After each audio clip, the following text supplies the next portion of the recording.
مجيد. اللهم بارك على محمد وعلى آل محمد كما باركت على إبراهيم وعلى آل إبراهيم إنك حميد مجيد.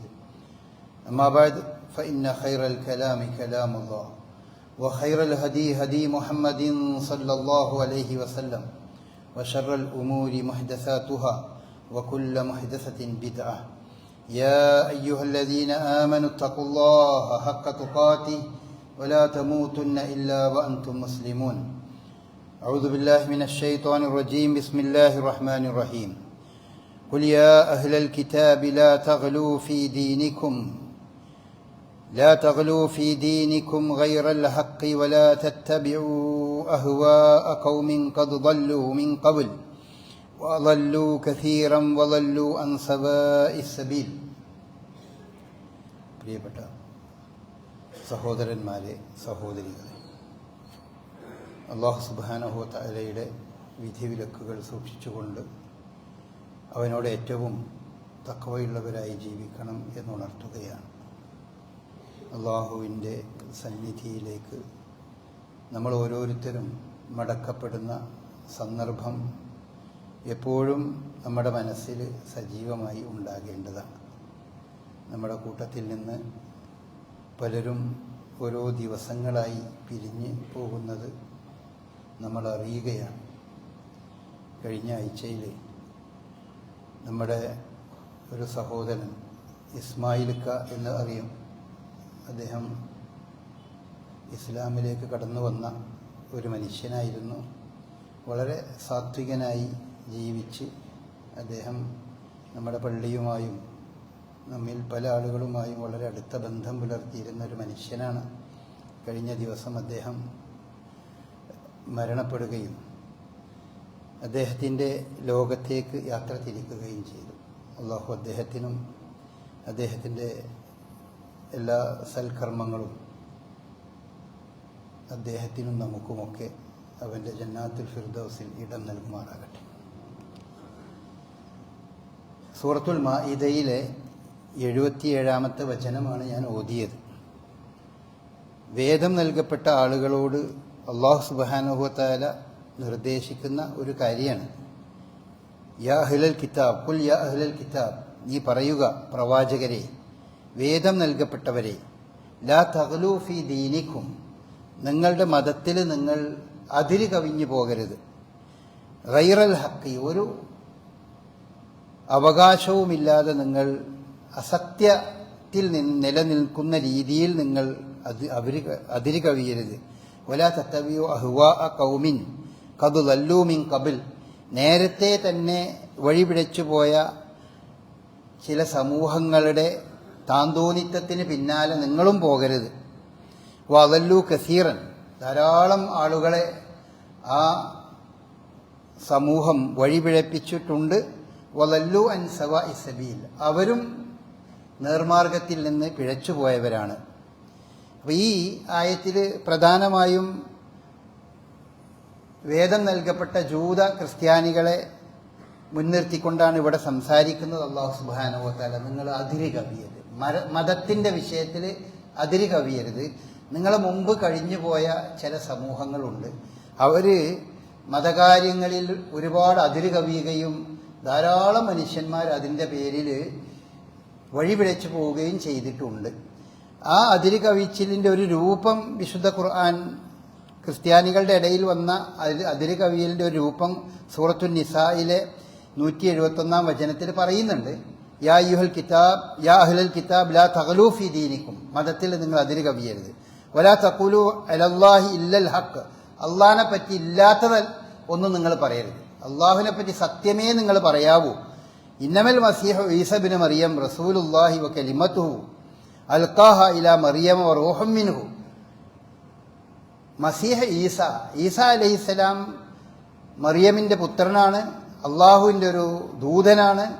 അള്ളാഹു മറിയമിൽ സന്നിവേശിപ്പിച്ച അവൻ്റെ ഒരു വചനമാണ്, അവൻ്റെ പക്കൽ നിന്ന് ലഭിച്ച ആത്മാവ് ലഭിച്ച ഒരാളാണ്. അതുകൊണ്ട് ഫആമിനു ബില്ലാഹി വറസൂലിഹി, പ്രവാചകന്മാരിലും അള്ളാഹുവിലും നിങ്ങൾ വിശ്വസിക്കണം. വലാ തഖൂലു സലാസ, ത്രിയേകത്വം നിങ്ങൾ പറയരുത്. ഇൻതഹൗ, ഇതിൽ നിന്ന് നിങ്ങൾ പിന്തിരിയണം. ഖൈറൻ ലക്കും, അതാണ് നിങ്ങൾക്ക് ഉത്തമം. ഇന്നമല്ലാഹു ഇലാഹും വാഹിദ്, അള്ളാഹു ഏകനായ ആരാധ്യനാണ്. സുബ്ഹാനഹു അൻ യകൂന ലഹു വലദുൻ, അവനൊരു സന്താനമുണ്ടാവുക എന്നത് അവൻ അതിൽ നിന്ന് എത്രയോ പരിശുദ്ധനാണ്. ലഹു മാഫി സമാവാത്തി വമാഫിൽ അർദ്, ആകാശഭൂമികളിലുള്ളതൊക്കെ അവൻ്റേതാണ്. വകഫാ ബില്ലാഹി വക്കീല, അള്ളാഹു തന്നെ മതി കാര്യങ്ങളെല്ലാം ഭരമേൽപ്പിക്കുവാൻ. ഈ ആയത്തിൽ അള്ളാഹു സുബ്ഹാനഹു വ തആല പറയുന്നത് ക്രിസ്ത്യാനികൾ അവർ അതിര് കവിഞ്ഞു പോയ ഒരു വശത്തെ പറ്റിയാണ്. അള്ളാഹുവിൻ്റെ പ്രവാചകനായ ഈസാ അലൈഹിസ്സലാമിനെ അവർ ദൈവത്തിൻ്റെ പുത്രനാക്കി മാറ്റി, ത്രിയേകത്വത്തിൽ ഒരളത്വമാക്കി മാറ്റി. അങ്ങനെ വലിയ വ്യതിയാനം അവരുടെ മതത്തിൽ അവരുണ്ടായി. റസൂലുള്ളാഹി സ്വല്ലല്ലാഹു അലൈഹി വസല്ലമ ഒരിക്കൽ അനുയായികളോട് വിളിച്ചു പറഞ്ഞു, ലാ തത്റൂനി കമാ അതറത്തിൻ നസാറ ഈസ ഇബ്നു മറിയം, ക്രിസ്ത്യാനികൾ ഈസാ അലൈഹിസ്സലാമിനെ പുകഴ്ത്തി പോയതുപോലെ നിങ്ങൾ എന്നെ പുകഴ്ത്തി പോകരുത്, നിങ്ങൾ എന്നെ പുകഴ്ത്തരുത് എന്ന് റസൂലുള്ളാഹി പറഞ്ഞു. അപ്പോൾ ഈ ഉമ്മത്തിലും ഈ അതിരുകവിച്ചിൽ പല രീതിയിലും കടന്നു വരാം എന്ന് തന്നെയാണ് റസൂലുള്ളാഹി സ്വല്ലല്ലാഹു അലൈഹി വസല്ലം നമ്മെ പഠിപ്പിക്കുന്നത്. ഇപ്പോൾ വിശ്വാസത്തിൻ്റെ കാര്യത്തിൽ പണ്ടുകാലങ്ങളിലൊന്നും മുസ്ലിങ്ങളിൽ വളരെ കൂടുതലൊന്നും കേട്ടിട്ടില്ലാത്ത രീതിയിൽ, നമ്മുടെ ഇടയിൽ പ്രത്യേകിച്ചും നമ്മൾ കേട്ടിട്ടില്ലാത്ത രീതിയിൽ വിശ്വാസരംഗത്ത്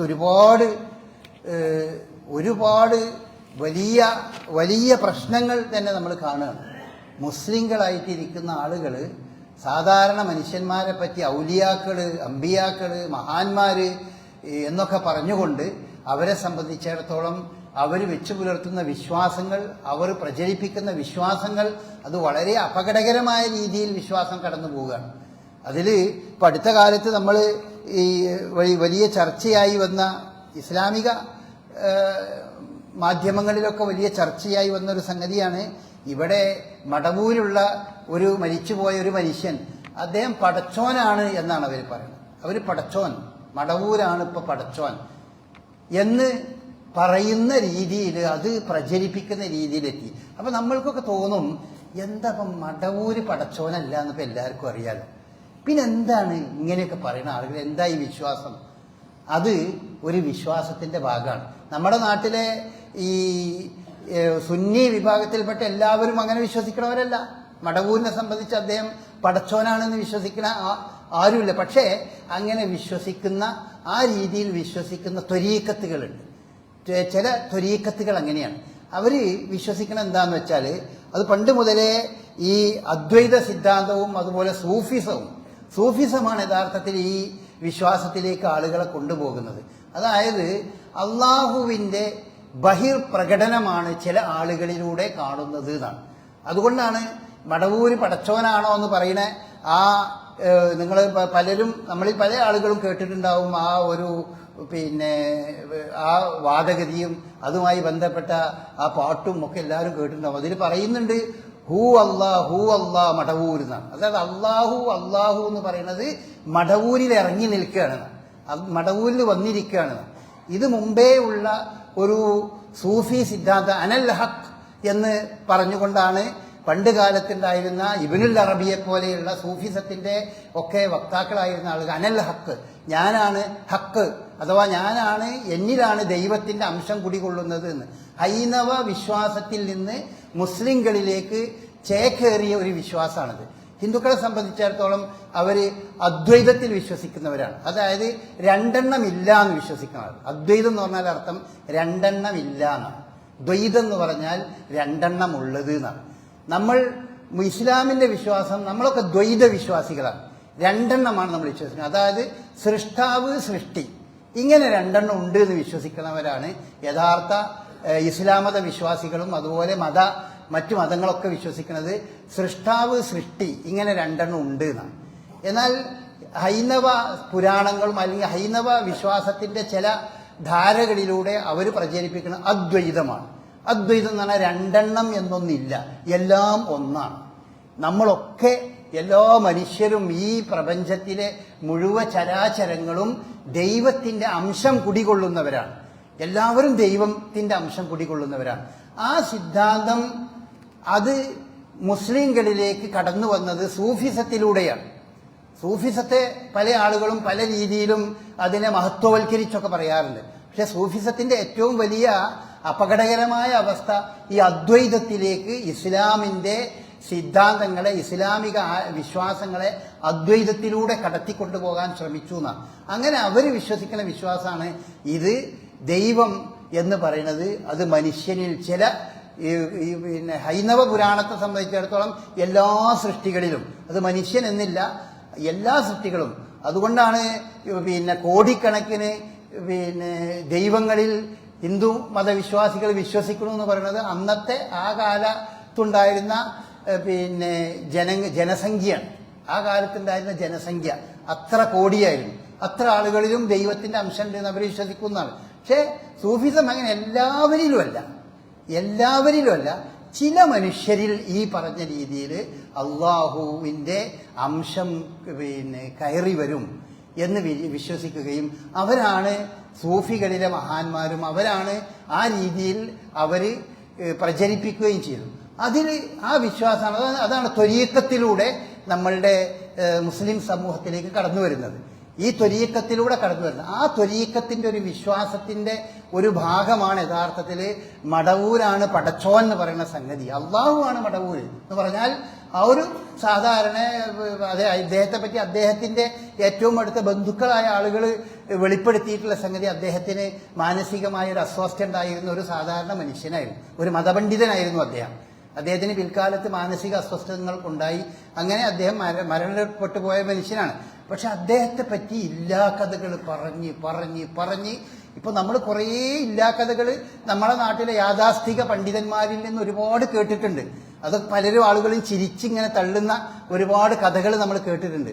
ഇപ്പൊ അത് അതിൻ്റെതായ പരിധിയിലേക്ക് സൂഫിയാക്കൾ കടന്നെത്തുകയും അവരത് അവരുടെ ഒരു വിശ്വാസത്തിന്റെ ഭാഗമാക്കിക്കൊണ്ട് ആ രീതിയിൽ അതിനെ സംബന്ധിച്ച് പറയുന്നൊരവസ്ഥയിലേക്കും എത്തിയിട്ടുണ്ട്. അപ്പോൾ അതങ്ങനെ ഒരു ഭാഗത്ത് വിശ്വാസത്തിൽ വരുന്ന വലിയ വ്യതിയാനം, നമ്മുടെ സമൂഹത്തിൽ വിശ്വാസത്തിൽ മുസ്ലിങ്ങൾക്കിടയിൽ വരുന്ന വ്യതിയാനത്തിന്റെ ആഴം മനസ്സിലാക്കാൻ വേണ്ടിയാണ് നമ്മൾ പറയുന്നത്. പിന്നെ ഇടക്കാലത്ത് നമ്മുടെ ഇടയിൽ വേറെ ഒരു ചർച്ച വളരെ സജീവമായി ഉണ്ടായി. അത് നമ്മുടെ കൂട്ടത്തിലെ സാമാന്യ മുസ്ലിങ്ങളായ പണ്ഡിതന്മാരും മുസ്ലിം പണ്ഡിതന്മാരും ഒക്കെ ആ അടിസ്ഥാനത്തിൽ നിന്നു.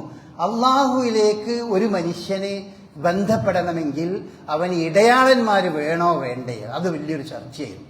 ഏതോ ഒരു രാഷ്ട്രീയ നേതാവ് ഞാൻ ഇടയാളന്മാരെയൊന്നും വിശ്വസിക്കുന്ന ആളല്ല എന്ന് പറഞ്ഞ ഒരു വാക്കുമേൽ മുസ്ലിം സമൂഹത്തിലെ ധാരാളം പണ്ഡിതന്മാർ അവരെല്ലാവരും ഇടയാളന്മാരില്ലാതെ അള്ളാഹുവിലേക്ക് ചെല്ലാൻ പറ്റുമോ, അങ്ങനെയാണെങ്കിൽ ഇടയാളന്മാർ നിർബന്ധമാണ്, വിശുദ്ധ ഖുർആൻ ഇത്ര ആയത്തുകളിലൂടെ ഇടയാളന്മാർ വേണം എന്നാണ് പറയുന്നത്. അത് വളരെ വ്യാപകമായി നമുക്ക് നേരിട്ട് അള്ളാഹുവോട് ഒന്നും പറയാൻ പറ്റില്ല എന്ന് പ്രചരിപ്പിക്കുന്ന അങ്ങനെയാണ് ധാരാളം ആളുകൾ.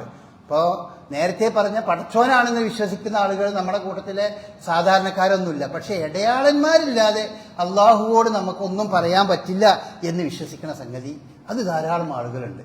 അപ്പൊ ഇവിടെയാണ് നമ്മൾ വിശ്വാസത്തിലെ മനുഷ്യന്മാരിൽ മുസ്ലിങ്ങളിൽ വരുന്ന വിശ്വാസത്തിലെ വ്യതിയാനത്തിന്റെ ആഴം നമ്മൾ മനസ്സിലാക്കേണ്ടത്. നമ്മൾ വളരെ ശക്തമായ രീതിയിൽ തൗഹീദിന്റെ പ്രബോധകരായി നമ്മൾ മാറേണ്ടതുണ്ട്.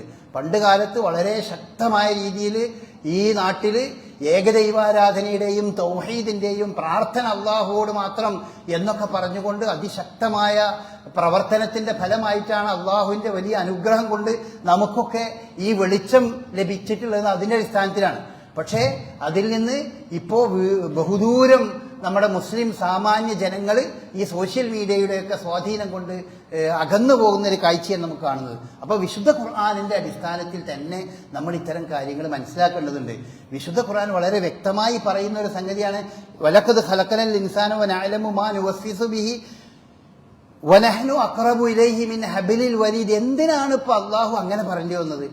ഞാൻ നിങ്ങളുടെ ജീവനാഡിയേക്കാൾ നിങ്ങളോട് അടുത്തവനാണ് എന്ന് റസൂലുള്ളാഹി സ്വല്ലല്ലാഹി അലൈഹി വസല്ലമിന്റെ കാലത്ത് ജീവിച്ച ആ ജനങ്ങളോട് എന്തുകൊണ്ട് റസൂലിന് പറയേണ്ടി വന്നു? അള്ളാഹുവിന്റെ കൽപ്പന പ്രകാരം എന്താ പറയേണ്ടി വന്നത്? കാരണം അവരൊക്കെ വിശ്വസിച്ചിരുന്നത് അങ്ങനെയാണ്. അള്ളാഹുവിലേക്ക് നേരിട്ട് നമ്മൾക്ക് ബന്ധപ്പെടാൻ പറ്റൂല. ഹൗലായി ശുഫാഉന ഇൻദല്ലാഹി എന്നാണ്. എന്തിനാണ് നിങ്ങൾ ഈ വിഗ്രഹങ്ങളെ ആരാധിക്കുന്നത് എന്ന് അവരോട് ചോദിച്ചപ്പോൾ ഞങ്ങൾ ഈ വിഗ്രഹങ്ങളെ ആരാധിക്കുന്നത് അവര് യുഖർരിബൂന ഇലല്ലാഹി സുൽഫ, അള്ളാഹുവിലേക്ക് ഞങ്ങൾ അടുപ്പിക്കുന്ന ഒരു സംഗതിയാണ്. കാരണം ഞങ്ങൾക്ക് അള്ളാഹുവിലേക്ക് നേരിട്ട് ബന്ധപ്പെടാൻ പറ്റൂല. ഞങ്ങൾ പാപികളായ മനുഷ്യന്മാരാണ്. പാപികളായ ഞങ്ങൾ എങ്ങനെയാണ് അള്ളാഹുവിലേക്ക് ബന്ധപ്പെടുക? അതുകൊണ്ട് ഞങ്ങൾ ഈ മഹാന്മാരിലൂടെ അള്ളാഹുവിലേക്ക് ബന്ധപ്പെടുന്ന യുഖർരിബുന ഇലല്ലാഹി സുൽഫ എന്നാണ് അവർ പറഞ്ഞത്. ഞങ്ങളെ അള്ളാഹുവിലേക്ക് അടുപ്പിക്കുന്നവരാണ് ഈ വിഗ്രഹങ്ങൾ എന്നാണ്. ലാത്ത, ഉസ്സ, മനാത്ത പോലെയുള്ള വിഗ്രഹങ്ങളെ പറ്റി അവർ വിശ്വസിച്ചിരുന്നത് അങ്ങനെയാണ്. അത് തന്നെ മറ്റൊരു രീതിയിൽ നമ്മുടെ സമൂഹത്തിലെ സാധാരണ മുസ്ലിങ്ങൾ വിശ്വസിക്കുന്നതിലേക്ക് അതിൽ നമ്മുടെ പണ്ഡിതന്മാർ ആ രീതിയിൽ അവരെ പഠിപ്പിക്കുകയാണ്. ഹൗലായി ഷഫാഉന ഇൻദല്ലാഹി, അള്ളാഹിന്റെ അടുക്കൽ ഷഫാഅത്ത് നടത്തുന്നു. അങ്ങനെ പറയുന്ന ഒരു സമൂഹത്തോടാണ് വിശുദ്ധ ഖുർആൻ പറഞ്ഞത് വനഹ്നു അഖറബു ഇലൈഹി മിൻ ഹബ്ലിൽ വരീദ്, നിങ്ങളുടെ കണ്ടനാടിയേക്കാൾ നിങ്ങളുമായി അടുത്തവനാണ് ഞാൻ എന്ന് അള്ളാഹു പറയുമ്പോൾ നമ്മളുടെ കൂടെയുള്ള നമ്മുടെ കണ്ടനാടിയേക്കാൾ അടുത്ത ഒരുവനിലേക്ക് എന്തിനാണ് നിങ്ങൾക്ക് മറ്റൊരു മാധ്യമം, എന്തിനാണ് ഒരു അടിയാളന്മാർ എന്ന ആശയമാണ് വളരെ വ്യക്തമായി ഇവിടെ വിശുദ്ധ ഖുർആൻ പഠിപ്പിക്കുന്നത്. ധാരാളം ആയത്തുകളിലൂടെ ആ കാര്യങ്ങൾ ഉദഊനി അസ്തജിബ് ലക്കും, എന്നോട് പ്രാർത്ഥിക്കുക അവര്, എന്നാൽ ഞാൻ അതിന് ഉത്തരം നൽകും എന്നൊക്കെ വളരെ വ്യക്തമായി കൊണ്ട് തന്നെ വിശുദ്ധ ഖുർആൻ പഠിപ്പിച്ചിട്ടുണ്ട്. അപ്പൊ പ്രാർത്ഥിക്കുക എന്ന് പറഞ്ഞത് മനുഷ്യന്റെ മനസ്സിൽ നിന്നുണ്ടാകുന്ന ഒരു തേട്ടമാണ്. ആ തേട്ടം അത് കേൾക്കുന്നവൻ അള്ളാഹു മാത്രമാണ്. അള്ളാഹു അല്ലാത്ത ഒരു സൃഷ്ടിക്കും ഒരു പ്രാർത്ഥന കേൾക്കാൻ പറ്റില്ല. പ്രാർത്ഥന ഒരാൾ ഉറക്കെ പറയുമ്പോൾ ആ വാക്കുകൾ കേൾക്കാൻ പറ്റില്ല എന്നുള്ളതല്ല, മറിച്ച് ഒരു മനുഷ്യന്റെ മനസ്സിൽ ഉണ്ടാകുന്ന പ്രാർത്ഥനാപരമായ ആ എന്താണ് ആ പറയുന്നത് എന്നുള്ളത് അറിയാനും കേൾക്കാനും മനസ്സിലാക്കാനും അള്ളാഹു അല്ലാത്ത മറ്റൊരു സൃഷ്ടിക്കും സാധ്യമല്ല. അതൊരു മലക്കിനും സാധ്യമല്ല, ഒരു ജിന്നിനും സാധ്യമല്ല, ഒരു ശൈത്താനും സാധ്യമല്ല, ഒരു പ്രവാചകനും സാധ്യമല്ല, ഒരു അംബിയ ഔലിയ ശുഹദാക്കൾ ഒരാൾക്കും സാധ്യമല്ല. അള്ളാഹുവിന് മാത്രമേ നമ്മുടെ പ്രാർത്ഥനകൾ കേൾക്കാൻ കഴിയുള്ളൂ. അതുകൊണ്ടാണ് വിശുദ്ധ ഖുർആൻ പറഞ്ഞിട്ടുള്ളത് ഫലാ തദൂ മഅല്ലാഹി അഹദ, അള്ളാഹിന്റെ കൂടെ നിങ്ങൾ വേറെ ആരോടും പ്രാർത്ഥിക്കരുത്. അപ്പോ മറ്റൊരാളോട് പ്രാർത്ഥിക്കണം എന്താണ്? ഈ പറയുന്ന ആളുകളൊക്കെ ഈ മഹാന്മാരെ ഇടയാളന്മാരാക്കുക എന്ന് പറഞ്ഞെന്താണ്? എന്തിനാ ഇപ്പൊ ഇടയാളന്മാരാക്കണേ? സാധാരണ ജീവിത ആവശ്യങ്ങൾക്ക് വേണ്ടിയല്ല. നമുക്കിപ്പോൾ ഏതെങ്കിലും ഒരു ആവശ്യം നേടിയെടുക്കണം എന്നുണ്ടെങ്കിൽ നമ്മൾ നമ്മുടെ MLA-യോ മന്ത്രിയോ അല്ലെങ്കിൽ നമ്മുടെ നേതാക്കന്മാരെയൊക്കെ ഇടയാളന്മാരാക്കിക്കൊണ്ട് ആ കാര്യങ്ങൾ നേടും. അത്തരം കാര്യങ്ങൾ നേടുന്നതിനെ പറ്റിയല്ല ഈ പറഞ്ഞത്. അള്ളാഹുവിന്റെ അടുക്കൽ സ്വർഗം ലഭിക്കുന്നതിന് വേണ്ടിയും നരകത്തിൽ നിന്ന് രക്ഷപ്പെടുന്നതിന് വേണ്ടിയും അതിന് നമ്മൾ ഇടയാളന്മാര് വേണം എന്നാണ്. ഈ ഇടയാളന്മാര് വേണമെന്ന് പറയുന്ന ആളുകൾ അതിനെ പറ്റി പറയുന്നത് അതാണ്. അല്ലാതെ ഭൗതികമായ കാര്യങ്ങൾക്ക് വേണ്ടിയല്ല. പാരത്രികമായ മോക്ഷം നമുക്ക് ലഭിക്കണമെങ്കിൽ ഇടയാളന്മാരിലൂടെ അത് സാധ്യമുള്ളൂ. അങ്ങനെ ഇടയാളന്മാർ വേണം എന്നുള്ളതിന് തെളിവായിക്കൊണ്ട് പല സംഗതികളും എടുത്തുദ്ധരിക്കുന്ന പല സംഗതികളിലും എന്താണ്? എന്നാ ഇപ്പൊ ഇടയാളന്മാരില്ലെങ്കിൽ എന്തിനെ ഇപ്പം മുഹമ്മദ് നബിനെ പ്രവാചകനായിട്ട് അയച്ചിട്ടുള്ളത്? അല്ലെങ്കിൽ മലക്കുകളെ ജിബ്രീൽ അലൈഹിസ്സലാമിനെ ലൂടെ തന്നെ എന്തിനാണ് ഇപ്പൊ അള്ളാഹു ജിബ്രീൽ അലൈഹിസ്സലാമിനെ ലൂടെ ഈ കാര്യങ്ങൾ നടത്തുന്നത്? ഇങ്ങനെ പറഞ്ഞുകൊണ്ട് കുറെ അള്ളാഹുവിന്റെ നിയമങ്ങളെ അള്ളാഹു ഇവിടെ നടപ്പാക്കുന്ന പല കാര്യങ്ങളെ സംബന്ധിച്ചും അതിനവര് പല രീതിയിലും വ്യാഖ്യാനിച്ചുകൊണ്ട് അത് എന്തിനാണ് അങ്ങനെ ഇങ്ങനെ എന്ന് ചോദിച്ചുകൊണ്ട് മനുഷ്യന്റെ മനസ്സിൽ പല ആശയക്കുഴപ്പങ്ങൾ ഉണ്ടാക്കുകയാണ്. പക്ഷേ വിശുദ്ധ ഖുർആൻ വളരെ വ്യക്തമായി നമ്മളോട് പറയുന്ന ഒരു കാര്യമാണ് ഈ പറഞ്ഞ സംഗതികളൊക്കെ. വിശുദ്ധ ഖുർആൻ ഒരു സ്ഥലത്ത് പറയുന്നുണ്ട്, അല്ലാഹു സുബ്ഹാനഹു വ തആല പറയുന്നുണ്ട്, എന്തുകൊണ്ട് മലക്കുകളെ മുഹമ്മദ് ഒരു മനുഷ്യൻ, ഞങ്ങളെപ്പോലെ ഒരു മനുഷ്യൻ ഞങ്ങളെ കൂടെ ജീവിക്കണ, തിന്നുകയും കുടിക്കുകയും അങ്ങാടിയിലൂടെ നടക്കുകയും ഒക്കെ ചെയ്യുന്ന ഈ മനുഷ്യനെ തന്നെ എന്തിനാ ഇപ്പൊ പ്രവാചകനാക്കിയത്? അള്ളാഹുവിന് അങ്ങനെ ഒരു പ്രവാചകൻ ഉണ്ടാക്കണം എന്നുണ്ടെങ്കിൽ, പ്രവാചകനെ നിയോഗിക്കണം എന്നുണ്ടെങ്കിൽ വല്ല മലക്കിനെയും ഈ ഭൂമിക്ക് പ്രവാചകനായിട്ട് അയച്ചാൽ പോരായിരുന്നോ എന്നൊക്കെ ശത്രുക്കൾ അതിനെ സംബന്ധിച്ച് പറഞ്ഞ അവസ്ഥ ഉണ്ടായിരുന്നു. അതിന് വിശുദ്ധ ഖുർആൻ നൽകിയ മറുപടി വമാ മനഅന്നാസ യുഅ്മിനു ഇദ് ജാഅഹുമുൽ ഹുദാ ഇല്ലാ അൻ ഖാലു ബഅസല്ലാഹു ബശറ റസൂല. ആളുകൾ ഈ സന്ദേശവുമായി ഈ മുഹമ്മദ് നബി സല്ലല്ലാഹു അലൈഹി വസല്ലമ എത്തിയപ്പോൾ അവരെ മുമ്പിൽ അത് പ്രബോധനം ചെയ്തപ്പോൾ അവർ പറഞ്ഞു, എന്തിനാണ് ഈ മനുഷ്യനെ പ്രവാചകനായിട്ട് നിയോഗിച്ചത് എന്നാണ് അവർ ചോദിക്കുന്നത്. അതിന് അള്ളാഹു കൊടുത്ത മറുപടി, കുൽ, നീ അവർക്ക് പറഞ്ഞു കൊടുക്ക്, ലൗകാന ഫിൽ അർളി മലായിക യംശൂന മുത്മഇന്നീന, ഭൂമിയിൽ സഞ്ചരിച്ചു കൊണ്ട് ഇങ്ങനെ ജീവിക്കുന്നവർ, ഭൂമിയിൽ ജീവിക്കുന്ന ആളുകൾ മലക്കുകളായിരുന്നെങ്കിൽ, ലൗകാന ഫിൽ അർളി, ഭൂമിയിൽ, മലായിക്കത്തൻ യംശൂന മുത്മഇന്നീന, ശാന്തരായി ഇങ്ങനെ ഭൂമിയിലൂടെ നടന്ന് നമ്മളെപ്പോലെ മനുഷ്യനെ പോലെ ഭൂമിയിലൂടെ മലക്കുകൾ അങ്ങനെ ജീവിക്കുന്ന ഒരു അവസ്ഥയായിരുന്നെങ്കിൽ, ലനസ്സൽനാ അലൈഹിം മിനസ്സമാഇ മലക്കൻ റസൂല, നാം ആകാശത്ത് നിന്ന് മലക്കിനെ പ്രവാചകനായിട്ട് അവരുടെ അടുക്കലേക്ക് കൊടുന്നയക്കുമായിരുന്നു.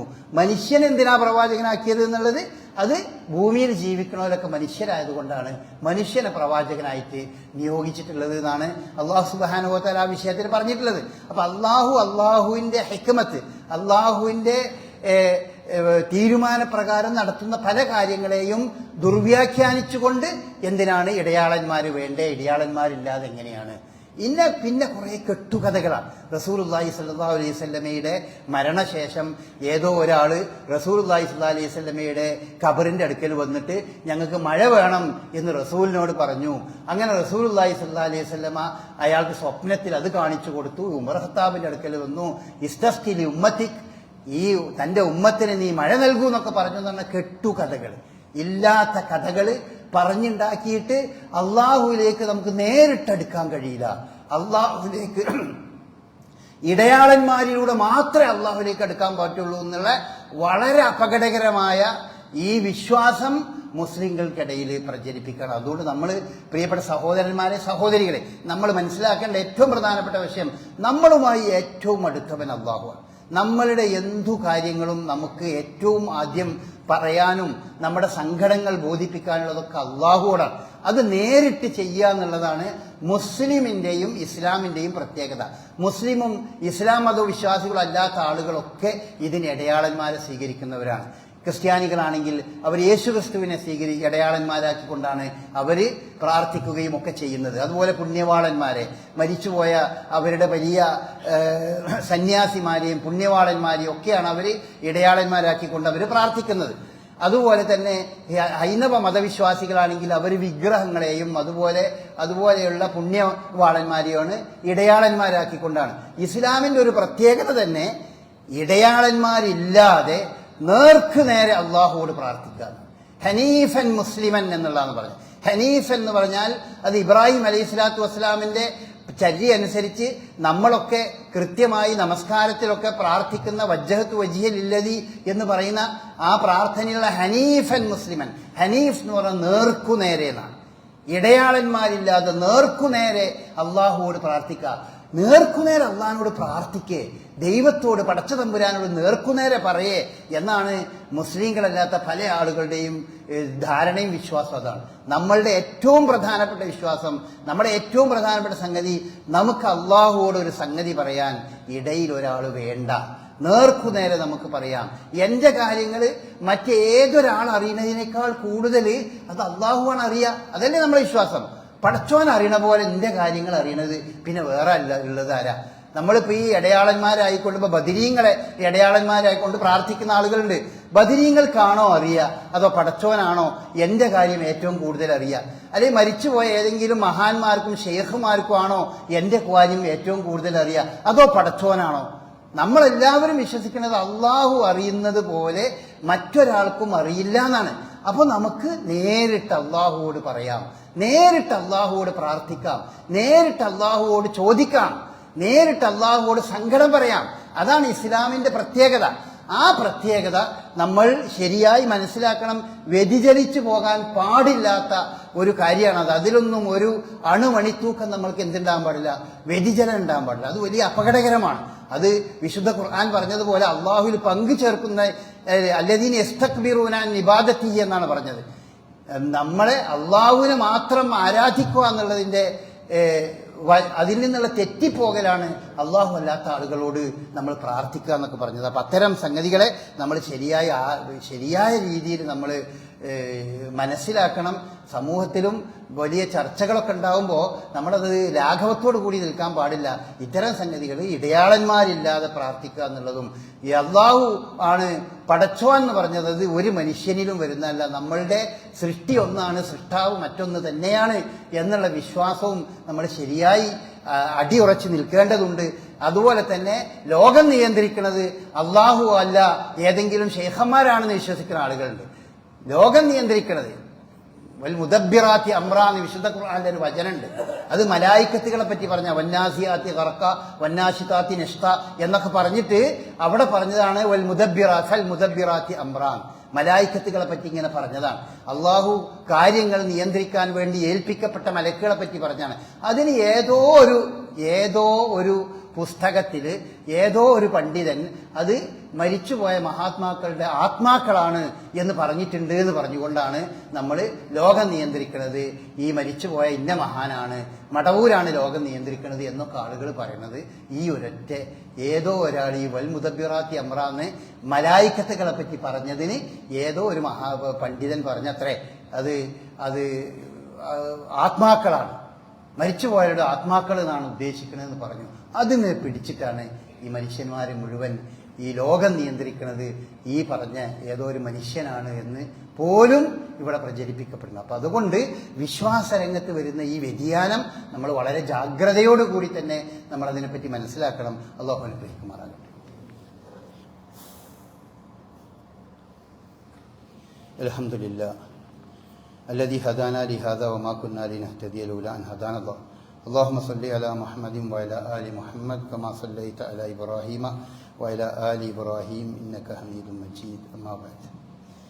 അതോടൊപ്പം നമ്മൾ മനസ്സിലാക്കേണ്ട മറ്റൊരു സംഗതിയാണ്, നമ്മൾ ഈ അതിര് വിട്ടു പോകാൻ പാടില്ലാത്ത സംഗതിയാണ്. ഒരാളെ മുസ്ലിമായി കണക്കാക്കേണ്ടത് എന്താണെന്നുള്ളത് റസൂലുള്ളാഹി നമുക്ക് പറഞ്ഞു തന്നിട്ടുണ്ട്. മൻ സ്വല്ലാ സ്വലാത്തന വസ്തഖ്ബല ഖിബ്ലതന വഅഖല ദബീഹതന ഫദാലികൽ മുസ്ലിം അല്ലദീ ലഹു ദിമ്മത്തുല്ലാഹി വദിമ്മത്തു റസൂലി. നമ്മൾ നിസ്കരിക്കുമ്പോൾ നിസ്കരിക്കുക, നമ്മളുടെ ഖിബലയായി അംഗീകരിക്കുക, നമ്മൾ അറുത്തത് മുസ്ലിങ്ങൾ അറുത്തത് തിന്നുക. ഈ മൂന്ന് സംഗതികളും ചെയ്യുന്ന ആളുകളെ ഒക്കെ മുസ്ലിമായിട്ട് തന്നെ നമ്മൾ കണക്കാക്കണം. മുസ്ലിമാണെന്ന് പറയുന്ന ഒരു മനുഷ്യൻ, ഞാൻ മുസ്ലിം അല്ല എന്ന് പറയുന്ന ആളുകളെ പറ്റിയല്ല ഈ പറഞ്ഞത്. ഒരാൾ മുസ്ലിമാണെന്ന് പറയുന്ന ആള് അയാൾ നിസ്കരിക്കുന്നുണ്ടോ, അയാൾ കഅബയെ ഖിബലയായി അംഗീകരിക്കുന്നുണ്ടോ, അതുപോലെ മുസ്ലിങ്ങൾ അറുത്താൽ തിന്നാം എന്നയാൾ വിശ്വസിക്കുന്നുണ്ടോ, ഓനൊക്കെ മുസ്ലിമാണ്. ഓനെ നമ്മൾ മുസ്ലിം എന്നുള്ള ആ ബൗണ്ടറിയിൽ നിന്ന് പുറത്താക്കാൻ നമുക്ക് ആർക്കും അവകാശമില്ല. ഇമാം ബുഖാരി റിപ്പോർട്ട് ചെയ്ത വളരെ സഹീഹായ ഹദീസിലൂടെ റസൂലുള്ളാഹി സ്വല്ലല്ലാഹി അലൈഹി വസല്ലമ നമ്മെ പഠിപ്പിക്കുന്നതാണ്.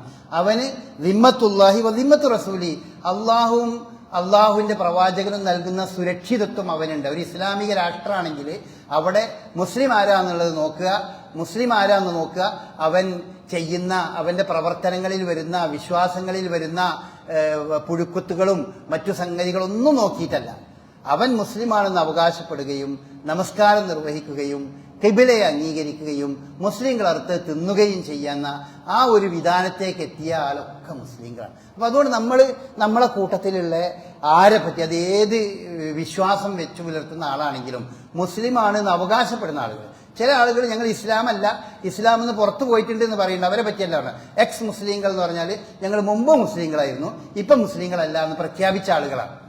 അവർ മുമ്പ്, അതാണ് എക്സ് എന്ന് പറഞ്ഞാൽ അതിനാണല്ലോ, ഞങ്ങൾ മുമ്പ് മുസ്ലിങ്ങളായിരുന്നു ഇപ്പം മുസ്ലിങ്ങളല്ല എന്ന് പ്രഖ്യാപിച്ചകൾ അവർ ഇസ്ലാമിൽ നിന്ന് പുറത്തു പോയവർ തന്നെയാണ്. അവരെ നമ്മൾ ഇതിനെപ്പറ്റി ഒന്നും പറയേണ്ടതില്ല. നേരെ മറിച്ച് മുസ്ലിമായി ആണെന്ന് പറയുന്ന ഒരു മനുഷ്യനെ പറ്റി ജി മുസ്ലിം അല്ല, ജി ഇസ്ലാമെന്ന് പുറത്താണ്, അല്ലെങ്കിൽ എന്നെ തുടർന്ന് നിസ്കരിക്കാൻ പറ്റൂല എന്നൊന്നും നമുക്ക് പറയാൻ അവകാശമില്ല. കാരണം പരലോകത്ത് ഇന്ന സംഗതി ചെയ്താൽ അത് പരലോകത്ത് വളരെ ഗൗരവമേറിയ സംഗതിയാണ് എന്ന് നമുക്ക് ആളുകളെ പറഞ്ഞു കൊടുക്കേണ്ടതുണ്ട്. ഇപ്പൊ നമ്മൾ ഈ പറഞ്ഞ രീതിയിലുള്ള വിശ്വാസങ്ങൾ വെച്ചു പുലർത്തുക എന്ന് പറഞ്ഞാൽ അത് അള്ളാഹുവിൽ പങ്കു ചേർക്കുന്ന വിശ്വാസമാണ്. അതേ നമുക്കതിൽ പറയാൻ പറ്റുള്ളൂ. അതല്ലാതെ ഒരു വ്യക്തിയെ സംബന്ധിച്ച് അയാൾ മുശ്രിക്കാണ് അല്ലെങ്കിൽ ശിർക്ക് ചെയ്യണവനാണ് എന്ന് നമുക്ക് പറയാൻ പറ്റില്ല. അത് പറയാൻ നമുക്ക് ആരും അവകാശമല്ല. ഇന്ന ആള് സ്വർഗത്തിലാണ്, ഇന്ന ആൾ നരകത്തിലാണ് എന്നൊന്നും നമുക്ക് അള്ളയും റസൂലും പറഞ്ഞെന്നവരെ പറ്റി അല്ലാതെ വേറെ ആരെ പറ്റിയും പറയാൻ പറ്റില്ല. വളരെ പ്രസിദ്ധനായ ഒരു സഹാബി, അദ്ദേഹത്തെ ഉസ്മാൻ ബിൻ മദ്ഊൻ എന്ന് പറഞ്ഞ സഹാബി, നബി പൊട്ടിക്കരഞ്ഞ അയാൾ മരിച്ചിട്ട് അന്ന് നബി പൊട്ടിക്കരഞ്ഞത്, അത്ര നബിക്ക് ഇഷ്ടപ്പെട്ട ഒരു സഹാബിയായിരുന്നു. അയാളെ ഖബറിൽ ഇങ്ങനെ വെക്കുമ്പോൾ അവിടെ ഉണ്ടായിരുന്ന ഒരു സ്ത്രീ പറഞ്ഞു, ഓ അള്ളാഹ് ആദരിച്ചൊരു മനുഷ്യനാട്ടോ പോകണേന്ന് പറഞ്ഞു. അപ്പൊ റസൂലുള്ള ആ പിന്നിക്ക് തിരിഞ്ഞു നോക്കിയിട്ട്, ആരെ പറഞ്ഞ എന്നോട്, ആരെ ഇപ്പൊ അള്ളാഹ് ആദരിച്ചാൽ നിനക്ക് ഉടനെ വിവരം കിട്ടിയെന്ന് വെച്ചു. അല്ല, ഞാനിങ്ങനെ കണ്ടതിന്റെ അടിസ്ഥാനത്തിൽ പറയാൻ പറ്റൂല. അള്ളാഹ് ആദരിച്ച ആളാന്നുള്ള എനിക്ക് ഇന്നെ പറ്റി തന്നെ പറയാൻ പറ്റൂല, പിന്നെ എങ്ങനെയാ നീ എങ്ങനെ പറയാൻ പറ്റുക? അപ്പൊ അങ്ങനെ ഒരാളെ പറ്റി നമ്മൾക്ക് അയാൾ സ്വർഗത്തിലാണെന്നോ അയാൾ നരകത്തിലാണെന്നോ ഒന്നും ഒരു വ്യക്തിനെ സംബന്ധിച്ചും പറയാൻ പറ്റൂല. ഇന്ന സംഗതികളൊക്കെ സ്വർഗത്തിലേക്ക് നമ്മളെ കൊണ്ടുപോകുന്നതാണ്, ഇന്ന സംഗതികളൊക്കെ നരകത്തിലേക്ക് പോകുന്ന സംഗതികളാണ്. അതുകൊണ്ട് ഇന്ന സംഗതികൾ ചെയ്തു പോകരുത്, ഇന്ന സംഗതികൾ അനുസരിച്ച് നിങ്ങൾ ജീവിക്കണം എന്ന ആളുകളോട് നമ്മൾക്ക് പ്രബോധനം ചെയ്ത് അറിയിക്കുക. അതാണ് ഒരു ഇസ്ലാമിന്റെ, ഒരു മുസ്ലിം സംഘടനകളുടെയും നമ്മുടെയൊക്കെ ബാധ്യത. അതാണ്. ആളുകൾ അങ്ങോട്ടും ഇങ്ങോട്ടും സ്വർഗത്തേക്കും നരകത്തേക്കും തിരിക്കണ പരിപാടിയെ നമുക്കില്ല. അത് നമ്മൾ അതിന്റെ ആളുകളോ വക്താക്കളല്ല, അത് മരിച്ചതിന് ശേഷം പടച്ചോൻ തീരുമാനിക്കുന്ന സംഗതിയാണ്. ഇപ്പൊ റസൂലുള്ളാഹി സ്വല്ലല്ലാഹി അലൈഹി വസല്ലമയുടെ കാലത്ത് ഉദാഹരണമായിട്ട് പറയുകയാണെങ്കിൽ മുനാഫിക്കുകളായ ആളുകളാണ്. മുനാഫിക്കുകളായ ആളുകളെ പറ്റി വിശുദ്ധ ഖുർആൻ പറഞ്ഞത് എന്താണ്? ഫിദ്ദർക്കിൽ അസ്ഫലി മിനൽ, ഇന്നൽ മുനാഫിഖീന ഫിദ്ദർക്കിൽ അസ്ഫലി മിനൻ നാർ. മുനാഫിക്കുകൾ അത് ദർക്കുൽ അസ്ഫലി മിനൻ നാർ, നരകത്തിന്റെ ഏറ്റവും അടിത്തട്ടിൽ അവരുണ്ടാവും. അതുപോലെ ഒരു സന്ദർഭത്തിൽ റസൂലുള്ളാഹി സ്വല്ലല്ലാഹി അലൈഹി വസല്ലമ ഒരു മുനാഫിക്കുകളുടെ ഒരു നേതാവായ ഒരാൾക്ക് ഇസ്തിഗ്ഫാർ നടത്തി, പുറത്തു കൊടുക്കണമെന്ന് പ്രാർത്ഥിച്ചു. അപ്പൊ അതിനെപ്പറ്റി വിശുദ്ധ ഖുർആൻ പറഞ്ഞു, ഇസ്തഗ്ഫിർ ലഹും ഔ ലാ തസ്തഗ്ഫിർ ലഹും ഇൻ തസ്തഗ്ഫിർ ലഹും 70 മറത്തൻ ഫലൻ യഗ്ഫിർ അല്ലാഹു ലഹും. നീ അവർക്ക് പുറത്തു കൊടുക്കണമെന്ന് പറഞ്ഞാലും പറഞ്ഞില്ലെങ്കിലും, നീ 70 പ്രാവശ്യങ്ങൾക്ക് പുറത്തു കൊടുക്കണമെന്ന് പറഞ്ഞാൽ പോലും ഫലൻ യഗ്ഫിർ അല്ലാഹു, അള്ളാഹു അവർക്ക് പുറത്തു കൊടുക്കുന്നതല്ല, കാരണം അവർ ഇന്ന സംഗതികൾ ചെയ്തവരാണ് എന്ന് പറഞ്ഞിട്ടുണ്ട്. പക്ഷെ അങ്ങനത്തെ ആളുകളും നബി സല്ലല്ലാഹു അലൈഹി വസല്ലമയുടെ കൂടെ മുസ്ലിം എന്ന അതിന്റെ ഉള്ളിലാണ് ഉണ്ടായിരുന്നത്. അപ്പോ ഇന്ന സംഗതി നമ്മളെ നരകത്തിലേക്ക് എത്തിക്കുന്നു നമ്മൾ പറയുന്നതിന് യാതൊരു പ്രശ്നമില്ല. ഇന്ന സംഗതി ശിർക്കാണ്, ഇന്ന സംഗതി തൗഹീദാണ്, ഇന്നത് ബിദ്അത്താണ്, അതൊക്കെ നമുക്ക് പറയാം. പക്ഷെ നമ്മൾ ഒരു വ്യക്തിനെ പറ്റിയോ ഒരു സമൂഹത്തെ പറ്റിയോ നമ്മൾ എന്ത് ചെയ്യാൻ പാടില്ല. അവര് മുശ്രിക്കീങ്ങളാണ്, അല്ലെങ്കിൽ അവര് മുശ്രിക്കാണ് അയാള്, അവൻ കാഫിരീങ്ങളാണ്, അവർ കാഫിറാണ് അയാള്, അവൻ മുനാഫിക്കാണ്, അവൻ മുനാഫിക്കീങ്ങളാണ് എന്ന് നമുക്ക് പറയാൻ പാടില്ല. റസൂലുള്ളാഹി സ്വല്ലല്ലാഹി അലൈഹി വസല്ലമയുടെ കാലത്ത് ധാരാളം മുനാഫിക്കുകളായ ആളുകൾ മുസ്ലിം സമൂഹത്തിൽ ഉണ്ടായിരുന്നു. അതാരാന്ന് റസൂലിനെ അറിയായിരുന്നു, വേറെ ആർക്കും അറിയില്ല. റസൂലിനെ അറിയായിരുന്നു. റസൂലുള്ളാഹി സ്വല്ലല്ലാഹി അലൈഹി വസല്ലം ഒരു സഹാബിക്ക് പറഞ്ഞു കൊടുത്തിരുന്നു ആരൊക്കെയാണ്, വേറെ ആർക്കും അതിനെപ്പറ്റി അറിയില്ല. എന്നാൽ ഓരൊക്കെ മുസ്ലിം എന്ന് പറഞ്ഞ് ആ മുസ്ലിം എന്ന ചട്ടക്കൂട്ടിൽ നിന്ന് പുറത്താക്കാൻ, ഇവരെ ആരെയും പുറത്താക്കാൻ നമുക്ക് യാതൊരു അവകാശമില്ല. സ്വയം പുറത്തു പോകുന്ന ഒരാൾ പ്രഖ്യാപിക്കണം, ഞാൻ മുസ്ലിം അല്ല എന്ന് പറഞ്ഞാൽ ഓൻ പുറത്തുപോയി. അതല്ലാതെ നമ്മൾ കണക്കൂട്ടിട്ട് ഇസ്ലാം മതത്തിൽ നിന്ന് പുറത്ത് എന്ന് പറയാൻ പറ്റും. ഇന്ന സംഗതി ഇസ്ലാമിൽ നിന്ന് പുറത്തു പോണ സംഗതിയാണ് എന്നൊക്കെ നമുക്ക് പറഞ്ഞ് ഉണർത്താൻ പറ്റും. ഇതും നമ്മൾ ഈ സാഹചര്യത്തിൽ മനസ്സിലാക്കേണ്ടതുണ്ട്. ചില പണ്ഡിതന്മാരുടെ സംസാരത്തിൽ ഇന്ന ആളുകൾ മുശ്രിക്കീങ്ങളാണ്, അവരെ പിന്നാലെ നിസ്കരിക്കാൻ പാടില്ല, അവരെ പള്ളി അറിഞ്ഞത് അമ്പലമാണ് എന്നൊക്കെ ഏതോ നമ്മളുടെ ചില പണ്ഡിതന്മാരൊക്കെ പറഞ്ഞതായിട്ടൊക്കെ പത്രങ്ങളിലും മറ്റൊക്കെ വായിക്കാനും സോഷ്യൽ മീഡിയയിലൊക്കെ കാണുകയുണ്ടായി. അതും ഒരർത്ഥത്തിലുള്ള ഒരു അതിരുകവിച്ചിലാണ്. അതാണ് അഹ്ലുസുന്നത്തുൽ ജമാഅത്തിന്റെ വിശ്വാസം ആണ് ഇപ്പം ഞാൻ ഈ പറഞ്ഞിട്ടുള്ളത്. ആരെ പറ്റിയും ഒരു വ്യക്തിനെ പറ്റിയോ ഒരു സംഘത്തെ പറ്റിയൊന്നും നമ്മൾ അവരുടെ സ്വർഗവും നരകമൊന്നും തീരുമാനിക്കാനുള്ള അവകാശം നമുക്കില്ല. കാര്യങ്ങൾ നമ്മൾ ശരിക്കും പഠിക്കുക, മനസ്സിലാക്കുക. അല്ലാഹു അനുഗ്രഹിക്കുമാറാകട്ടെ.